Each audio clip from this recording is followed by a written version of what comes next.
Good afternoon, everyone. Welcome to the April Residents Council meeting. Ah. 8 more months to go. I'm not counting down or anything, but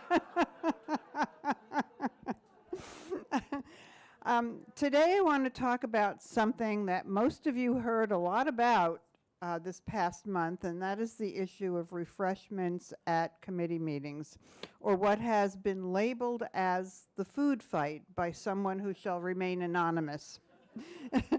It was a stressful situation for all of those involved, so I want to tell you all about it so you understand what happened. Here's a synopsis, which I will preface by quoting Ronald Reagan regarding the Iran-Contra report. He said, mistakes were made by all, and in this case they were made by all. So no fingers are being pointed. I'm really trying to give you a bit of history and tell you why we have the rules we have and what they are. In early March, we discovered that some committees were planning on, or had used, or were planning on using Residents' Council budget funds for refreshments for their committee members. And I jumped into action because I knew that we had a rule against it. Now, I'm Italian, as many of you know, and I have nothing against eating or food, but I'm also president of the Residents' Council, and I need to follow the rules. So on March 11th, we distributed a letter which informed leaders of the committees that using budget funds for refreshments at meetings was against long-standing council policy. This policy has been in effect for at least 10 years, maybe more, and when we amended the bylaws last year, which contained the policy, we kept the wording exactly as it was, and we did in the policy section as well. So we didn't change a thing. But as is not unusual, no one read the sections of the manual that pertain to their jobs, including members of the Residents' Council. And we realized that we all made some mistakes. I guess what I didn't say when I announced that we had done a new manual was read it. I forgot to say that, but okay, water under the bridge. After reviewing the situation, the council determined that we needed to honor our rules and do a better job of familiarizing ourselves and the committee chairs by calling attention to those rules.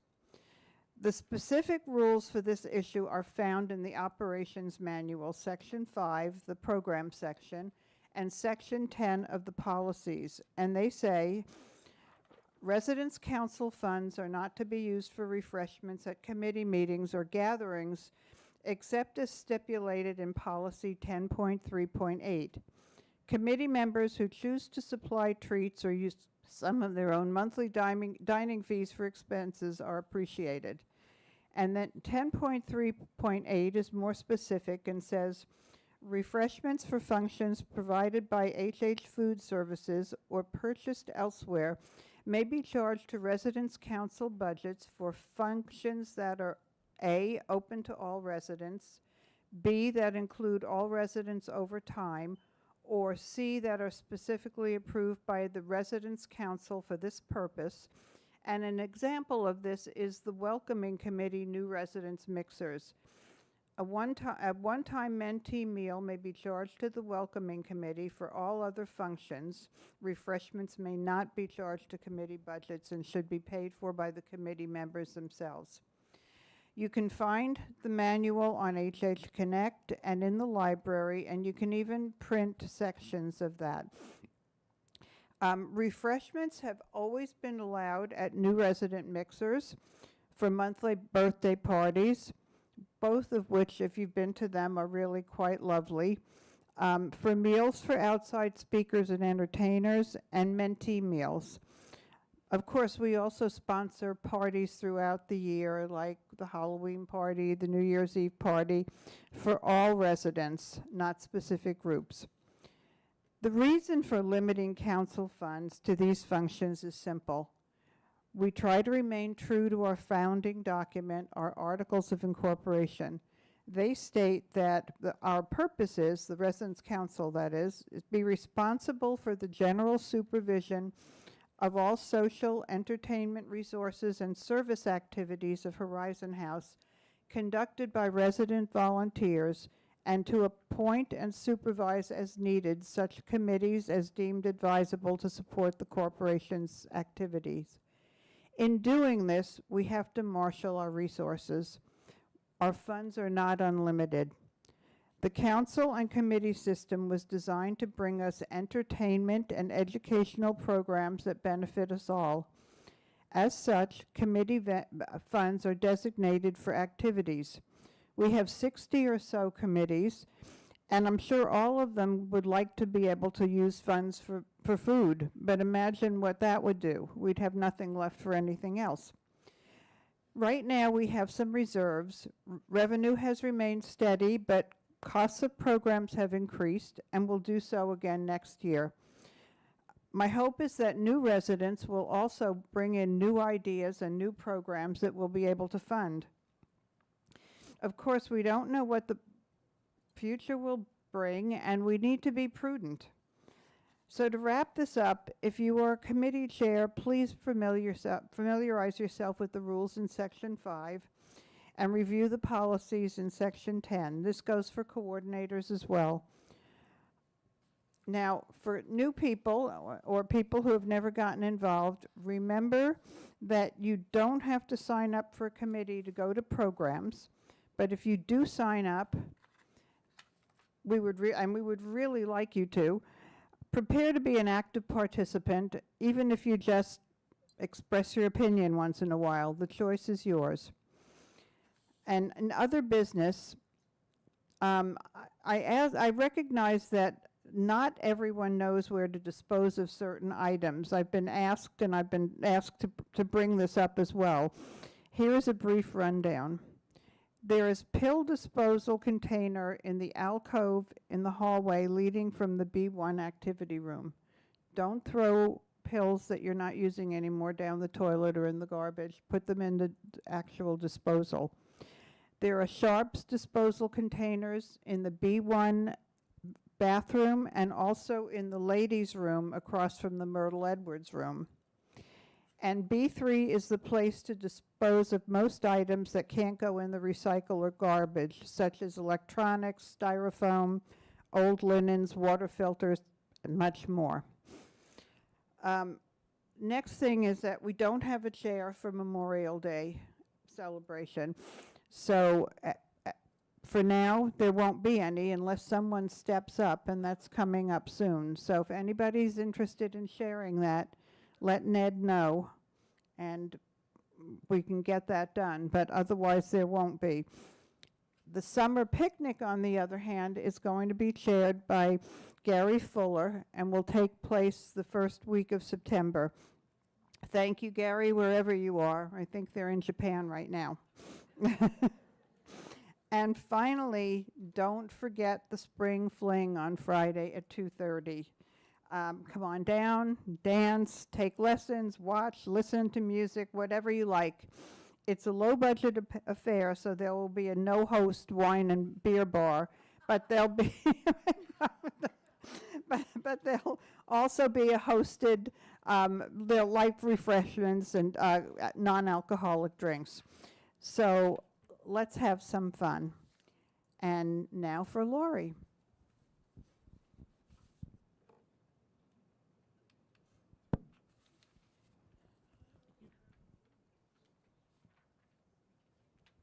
Thank you, Deanna. Oops. And for the record, I did not kick anybody. I've been asked that a few times. Have a metatarsal issue. Good afternoon. I've actually been loaded up with quite a few updates from Erica and some other team members. I think Erica announced recently that she is out this week in Washington, D.C. for a conference. And Beth is out as well this week and next week for her belated honeymoon. So we're excited for her. Some updates are bright spots. Arts and Crafts Fair that was held recently. Wow, I was out of the office, so I was not able to participate, but I saw photos and heard it was terrific. How many of you submitted some of your artwork? A few of you. Wonderful. I'm so sorry to have missed that. We appreciate all of your talent. Sustainability. There are a few of us, Barbara Brown, Brian Byers, Brittany Hallett, our Director of Assisted Living, and myself, working closely with Bill Roach. I saw Bill just a moment ago. Bonnie Miller, I don't know if Bonnie's here, and Joan Lawson as part of the Environment Committee. And it has been a terrific collaboration. This started originally with the intent of coming together to talk about opportunities we have to be more sustainable in assisted living, and to also help support the private caregivers that some of you employ with proper management of waste in the trash rooms and landfill and recycle, compost, and so on and so forth. Well, the conversation has just taken off, and we've identified a lot of other terrific opportunities that we as staff can be doing. And so we've identified some great initiatives that will be involving over time, incrementally, better staff training for all staff, as well as onboarding. So when we welcome new team members to Horizon House, making sure that our onboarding orientation includes some of these critical practices. So I just want to give a shout out to Bill for the invitation and for the Environment Committee for engaging staff so that we can be better partners in this effort towards sustainability. So thank you, Bill. It's been a terrific process, and we look forward to the ongoing work. I did send an email to all of Horizon House staff with the invitation to please be aware that this is coming and that this is a partnership between residents, business partners, family members who come to visit, and staff to work towards the goal of being as best of a sustainable community as possible. So thanks again, Bill. Sales team change. I understand that some of you are aware that Andrew Harris, who has been our sales director for the last year or so, is no longer with the organization. We are underway with recruiting for a new sales director. I want to assure you that the rest of the sales team is here, and they are moving forward with continuing their many conversations with prospective residents for the current campus as well as the West Tower. So Andrew's departure does not derail in any way, shape, or form the West Tower project and the work that is well underway for that. Speaking of the West Tower, a couple of updates there. Sawgrass, who is our development advisory firm, along with Ziegler, our investment bankers, they held a deep dive recently for interested residents. It was by RSVP, invitation to all, and did a deep dive into financials. What are the financials for supporting the West Tower development? Where do the finances come from? What are some of the criteria to qualify for bonds to be able to finance the project? It was a great, great presentation. And I also am to let you know that Beth has a link to the recording from that meeting. It was recorded. So you can certainly reach out to Beth after April 26th when she's back to request a recording link if you would like. And it is not on the Horizon House YouTube channel because we want to keep the information in-house because that YouTube channel is public. And then Intel Christie updates the bondholders. So we still have some work to do to update the bondholders before we release that more publicly. Speaking of finances, Christie shared that soon, possibly as early as next week in the library, you will find a 3-ring binder that will be available with the monthly financial statements. And it is the internal version that we share with staff and the board, and it will include a summary of the 2024 budget that shows operations with and without the West Tower, revenue and expense impact. So if you are hungry to see numbers, You can go to the library in the next week or so and look for a 3-ring binder. I'm sure there'll probably be a little more detail soon on where exactly in the library. Master planning. Probably have been hearing some noise. You've seen a barrier around some of the library. That is to help support the assisted living master planning projects that are underway. An exciting time for us to be undergoing dining room and servery improvements on both second and third floor. This master plan project will also bring us to realizing more of our vision for the second floor of the North Tower. That footprint of assisted living is becoming more and more a focus on support for memory loss and cognitive challenges. So part of this master planning is going to incorporate more living areas throughout the floor. As many of you know who are familiar with dementia and memory loss, when we have residents, they are seeking structure and things to do. And so we want to have, rather than just one living area, different spaces throughout the floor to give different points of interest. And so that scope of work is underway. This first phase is scheduled to be done around July. I pestered one of the construction workers last week and said, we're on track for July. And the construction worker said, absolutely.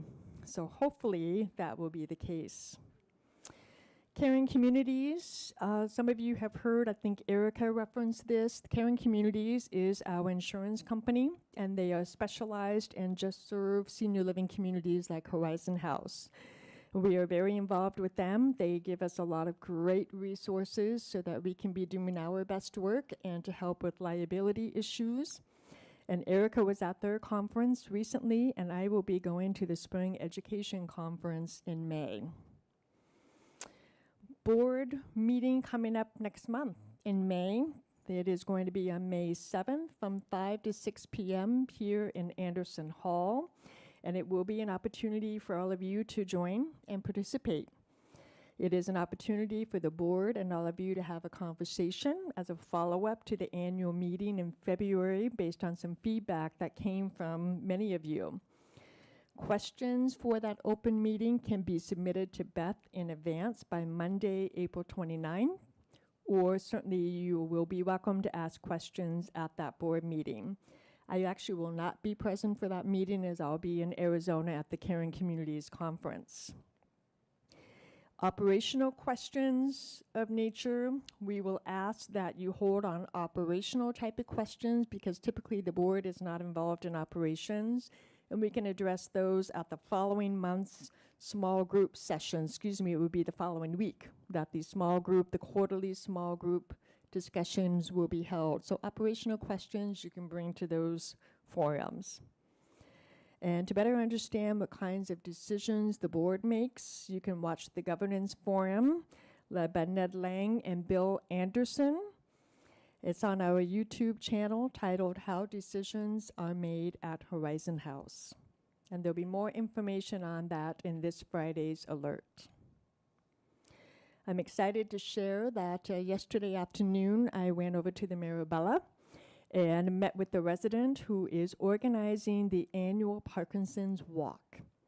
That is a walk that takes place on May 25th, Saturday, May 25th at 10 a.m.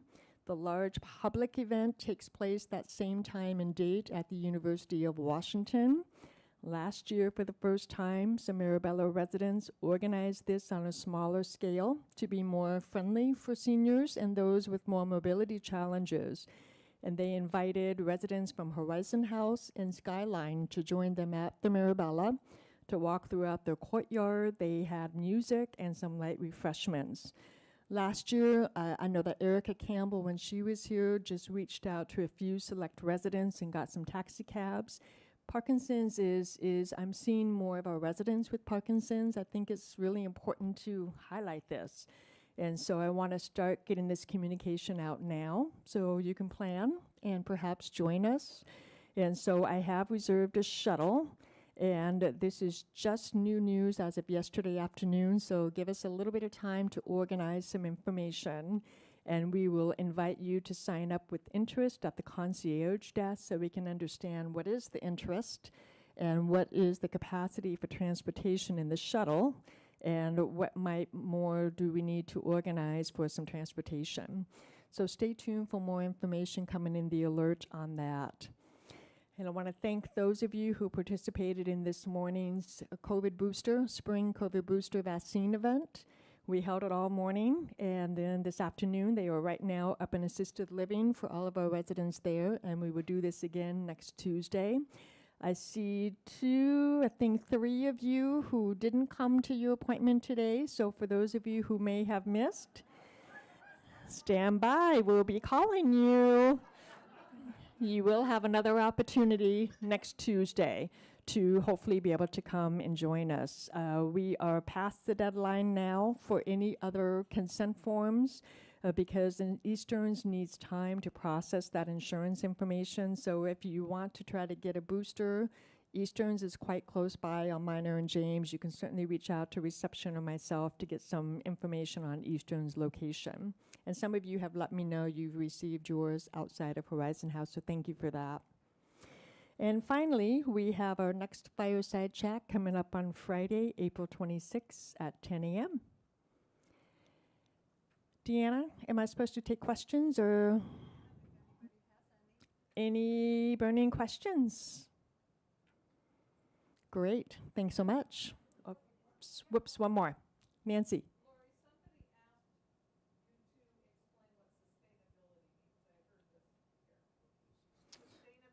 What does sustainability mean? Oh, I know I'm not going to give probably the correct answer. I can tell you about the trash rooms. I know we have 3 receptacles. I'm learning.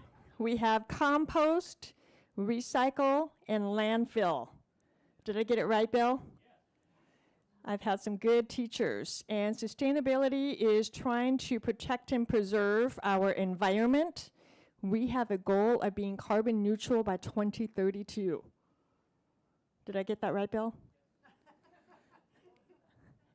And I think of sustainability as behaviors.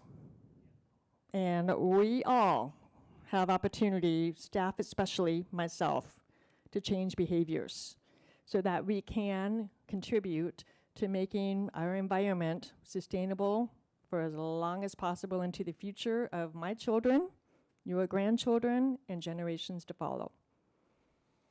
I welcome any feedback on how I can improve those talking points. Truly, truly.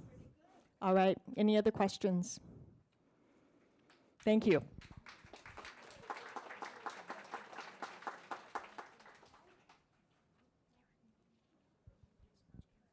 Thank you.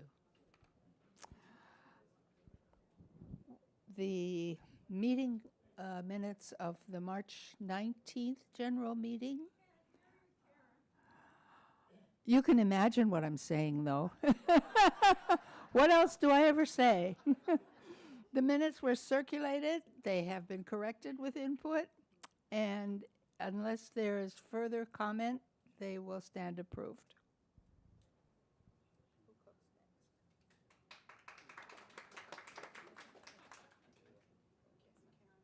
Karen Smith.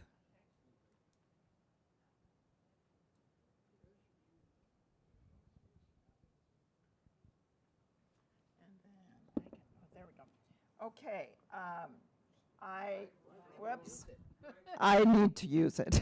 Anyway, I have some kind of interesting news.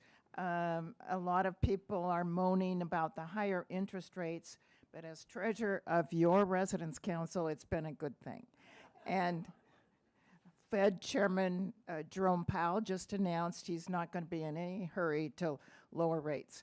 And what that means is we have $90,000 in a money market account. It's now grown to 92, and that is earning 4.5%. In March, we had a CD that was earning 0.05. Now that is not 5%, that's 5/100ths of 1%. And it's now, we added some money to it, it's now earning 5.1. So we are, because of the higher interest rates, we are able to earn more money on our reserve funds. and that's a good thing. We're going along. I have 3 different committees that we're going to be talking about feeling that they don't have enough money.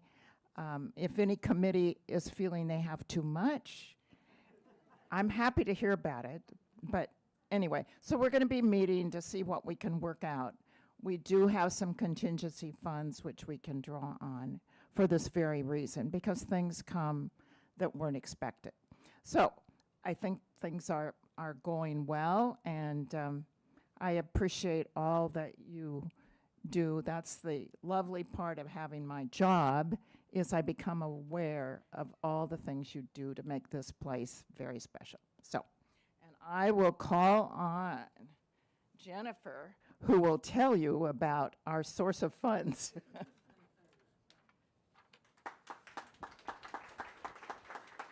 Thank you. Thanks, Karen. Hello, everyone. It is Earth Month, and Monday Market offers you the opportunity to reuse and to conserve. The days are getting longer and warmer. The Monday Market is responding with its inventory. Cold weather clothing donations are now going straight to storage. Warm weather clothing is going to the valued Monday Market willing volunteers to iron. So I thank them for that willingness. The reopening of the annex has been met with gratitude and increased interest in the market's furniture and home decorating offerings. Sally and John Wren modeled for the market last Sunday brunch, and they looked terrific and entertained the diners. I welcome any volunteer who would like to model for the market at a Sunday brunch or lunch. Just let me know. The market earnings for the last 4 weeks was a total deposit of $7,317.22. And as usual, we thank the employees for their purchases of $1,023.34. A reminder that April 29th will be a mega clothing clearance. Don't miss it. And I'd like to welcome David Perrin up to talk about the musicale.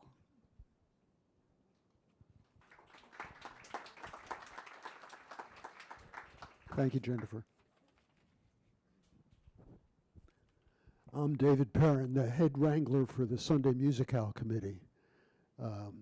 The committee has its programs every Sunday at 2 p.m. They run for 60 to 90 minutes. The programs are most often videos of orchestral performances, instrumental and vocal recitals, ballets, and documentaries. The content is usually classical with occasional jazz. All genres are welcome. We have access to streaming services of Medici TV and the Berlin Philharmonic, in addition to the large number of CDs in the B1 TV room. We're also collaborating with the newly formed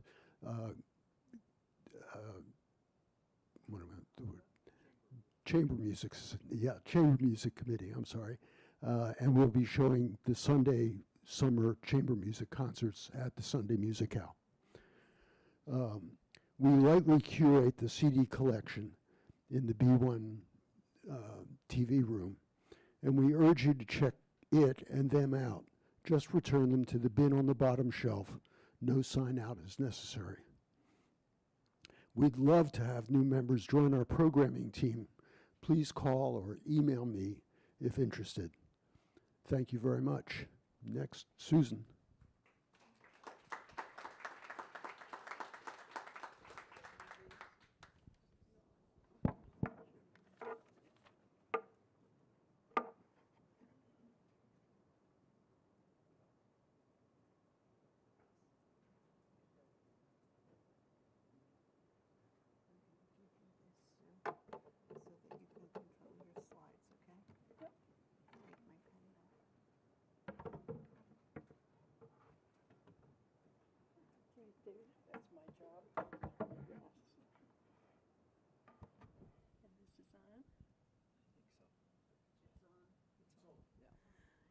Good afternoon. I'm Sue Shaw, and this is Madge Hislop, and she's my backup at Mexican Train Dominoes. And we are here today to put a spotlight on our activity. And we meet every Tuesday at 3:30 in the Myrtle Edwards room. And go ahead. Madge is being my AV person today. Yeah. And Mexican Train Dominoes was founded here at Horizon House when Charlene discovered a small group of residents playing chicken foot dominoes. And she asked us if we would teach her to play. And so when we did that, we learned that she knew how to play Mexican Train. So we traded skills and began to play on a regular monthly basis. We became an official residence council game in 2017. And, committee. Okay, thank you. And we're here, and here in this picture, we're at our first official game. And Charlene and Risa were very helpful in teaching us all and in developing the Horizon House rules for Mexican Train Dominoes, which are many, and very important that we all are playing with the same rules.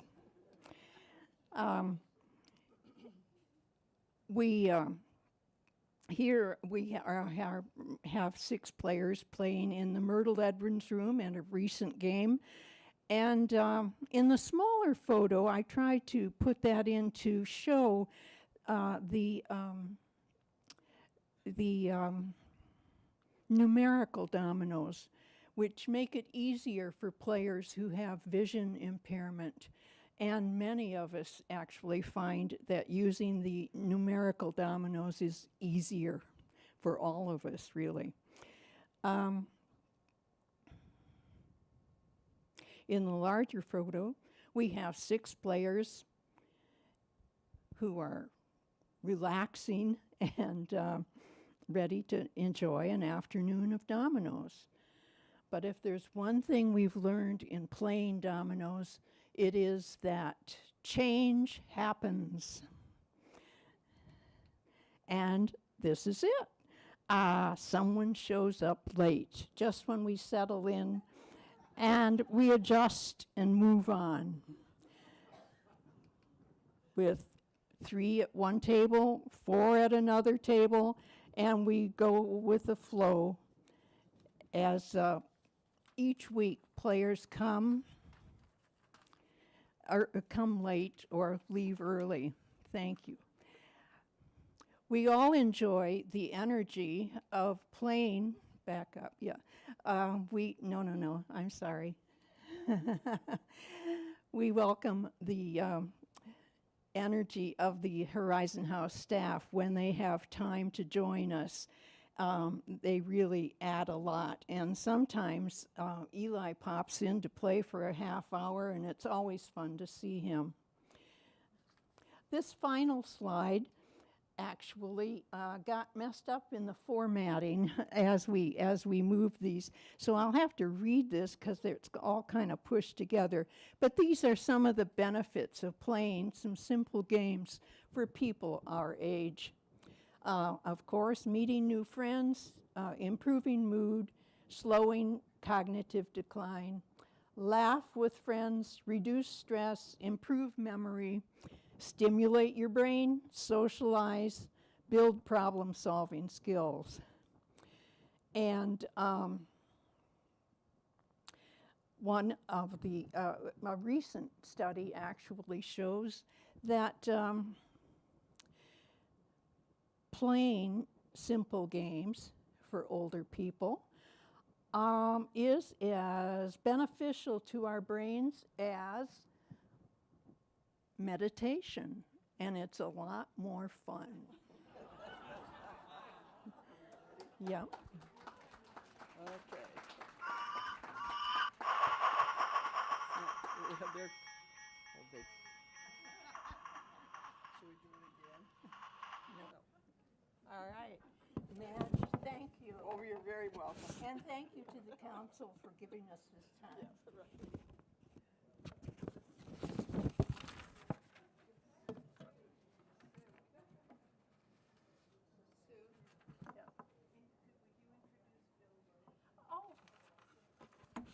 So sorry, Bill.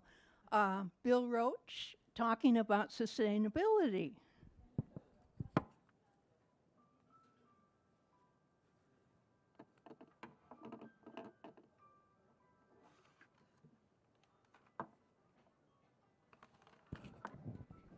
Thank you, Sue.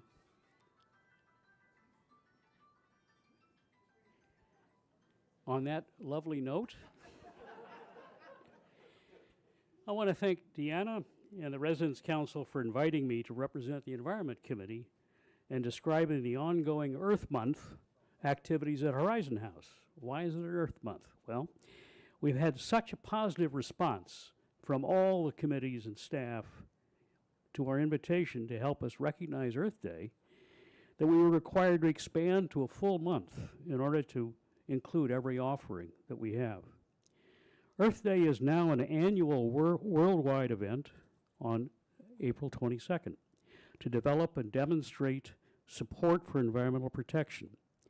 It was first proposed by Wisconsin Senator Gaylord Nelson at a little publicized talk at the University of Washington in 1970.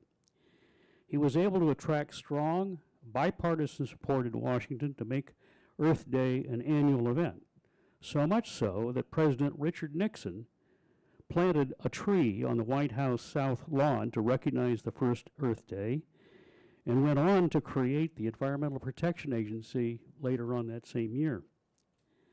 The national theme of Earth Day in 2024 is Planet versus Plastics. I'll talk a bit more about that later. Numerous communities have engaged in Earth Week over the years, and the Horizon House community has been long active and a very constructive participant. This year's Earth Day planning team at Horizon House is dynamically led by Joan Lawson, who couldn't be here today. She's off on a train trip and having a good time.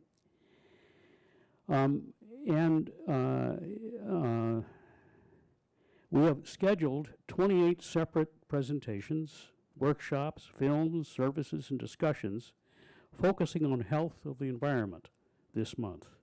These are sponsored by many of our committees, in addition to the Environment Committee. Thank you.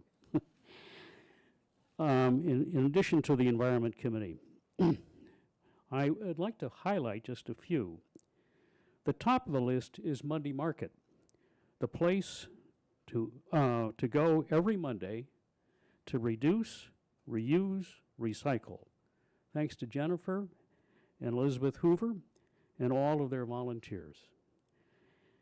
Last night's kickoff event was entitled Effects of Climate Change in the Pacific Northwest by climatologist Richard Gammon at the University of Washington. And my takeaway from that was it's never too late to act. I am particularly pleased with dining services participation, including Stop Food Waste, a teaching kitchen by Chef Steve right after this meeting in the terrace dining room.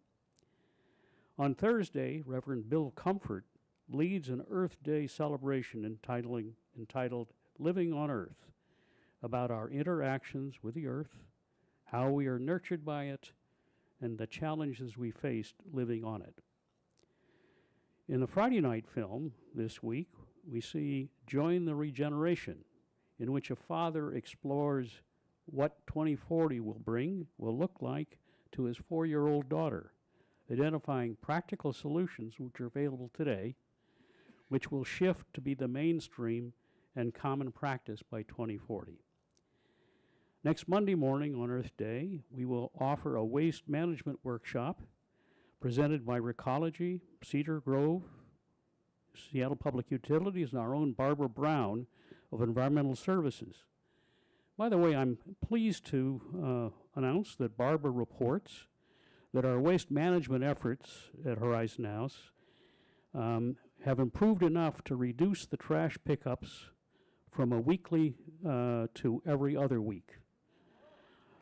A great measure of progress. Now, we need to work a little harder on reducing plastics, which is a challenge that we will meet. A week from today, the League of Women Voters is joining us to co-sponsor election upgrades for a sustainable future, to explore election tools such as ranked choice voting and open primaries, to expand voter access to better tackle our need to deal with climate change. Dining Services and the Environment Committee have combined to develop a menu of locally sourced food for a special Earth Week buffet on Thursday, April 25th. And finally, co-sponsored with Let's Talk Science, we've invited a Canadian firm, Creative Energy, to describe their innovative system of of capturing waste heat from that usually goes up the stack to provide carbon-free electric heating and cooling possibilities for Horizon House. That innovative approach could provide a major reduction in our carbon footprint. That talk shouldn't be missed. It'll be on Thursday evening, April 30th. I provided just a sample of events, presentations, and films. Please follow the alert over the next 2 weeks for times, locations for these and many other opportunities to learn more about our environment and how we can care for it. Just to give you a sense of the extent to which the community has responded. We have been joined by the Environment Services, Dining Services, Monday Market, Diversity Awareness, World Concerns, the League of Women Voters, Got Your Ducks in a Row, Communications, Bookmobile, Secular Humanists, Let's Talk Science, Friday Night Films, Wednesday Night Live, and the Director of Wellbeing and Spirituality, and Lori Warfield Larson, to name a few. Thanks so much for the opportunity to be here today and to call your attention to a great month that we're having for Earth Month. Thanks.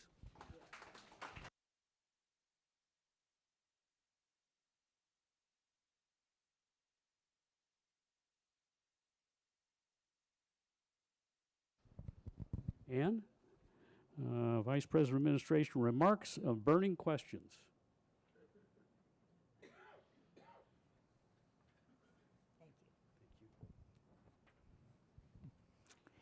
Well, in keeping with the theme of some of the addresses that we've heard so far, the burning question that I received is this: has water use decreased in Horizon House in compliance with the request to conserve water made by the mayor and the governor last fall? And the answer from Sean, Chief Engineer, is the following. The biggest the biggest recent reductions to water use at Horizon House results from the transition to plumbing fixtures that incorporate water conservation strategies. Currently, HH renovation teams replace old fixtures with those water conserving ones each time an apartment is renovated.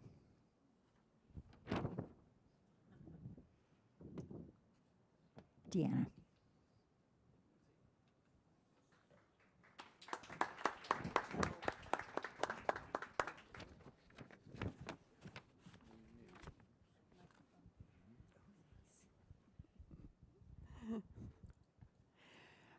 Does anyone have any questions at all? Yes. Yeah.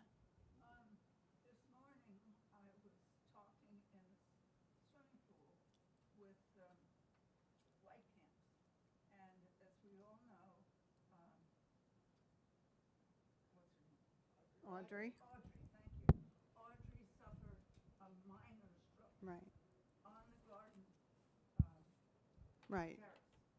And Bill had to run in to try to get somebody to help, because unfortunately they had not worn their wristlets or push buttons for help. There is no telephone on either the C or the D level that could be used in an emergency. He had to go around pounding on doors. Ah, Of course, the West Wing is very much emptier than it used to be. So he had a hard time drumming up some help. And, you know, in the central tower, I don't know about the north, but in the central tower, we have an emergency phone on every level that if there's an emergency, we pick it up and immediately get the front desk. yeah. We don't have, we don't have any in the North Tower. There are no emergency phones in the North Tower.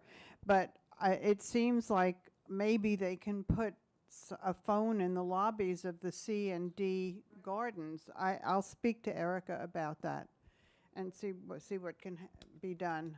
But no, the North Tower does not have any emergency phones at all. But I will try to see what I can do. Yeah, yeah. Who said that? Oh, okay, yeah. What happened was Audrey had a minor stroke in the garden, and Bill was with her, fortunately. Oh, thank you. And he had to go knocking on doors in the West Wing to try to find somebody to call 911. Because there's no emergency phone anywhere in the West Tower, in the West Wing, so, in the garden. Well, and not a lot of the apartments were empty. Yeah, right, okay. I will see what we can do, I have a question. okay. I am wondering why I have to let the water run so long in my faucet before it becomes warm, before it becomes hot. Yeah, And we're trying to save water, and I hate letting the cold run for a long time. Are you you're in the North Tower, right? Yes. Yeah, and I think it's the crazy system in the North Tower. They they have to change the water temperature that goes through the system with the seasons, otherwise people can't get air conditioning.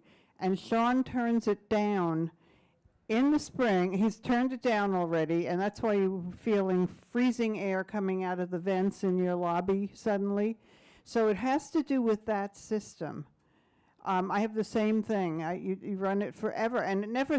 And I noticed that suddenly the past week or so, 2 weeks, it never really got very hot either.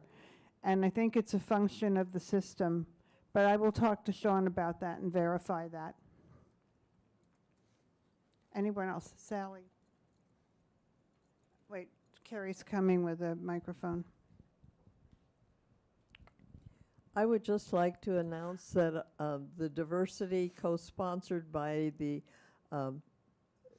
Environment Committee, the movie this week is 1:30 instead of 2 o'clock, so you can watch the movie, which is BBC on Earth, and appropriate for the day, and then go dance.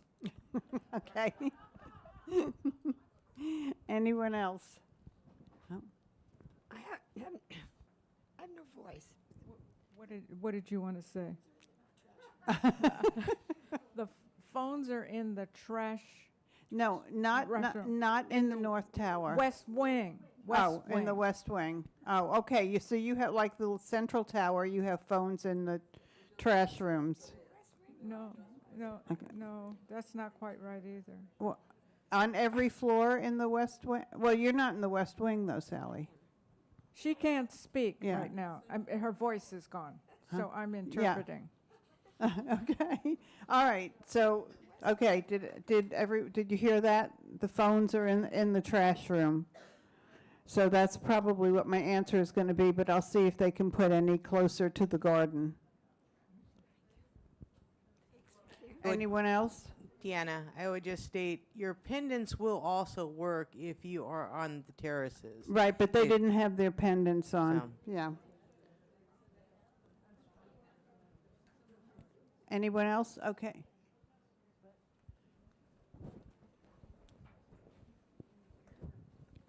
When they refinished the hallways, they took the phone out of the trash room and they put it outside of the laundry room by the elevators, by elevator 4 and 5. So in the central tower, that's where the phone is. It's not in the trash room anymore. That seems to make more sense because it's more visible to everyone. Yeah, and it's where there used to be a mail chute. They got rid of the mail chute Oh, okay. because that never worked, and now we have telephones. Everybody hear that? Anyone else? Okay, after the meeting, the dining services, communications, and Anne will be in the Fireside Lounge lobby to take your questions, comments, and whatever else you have. Thank you all for coming. See you next month.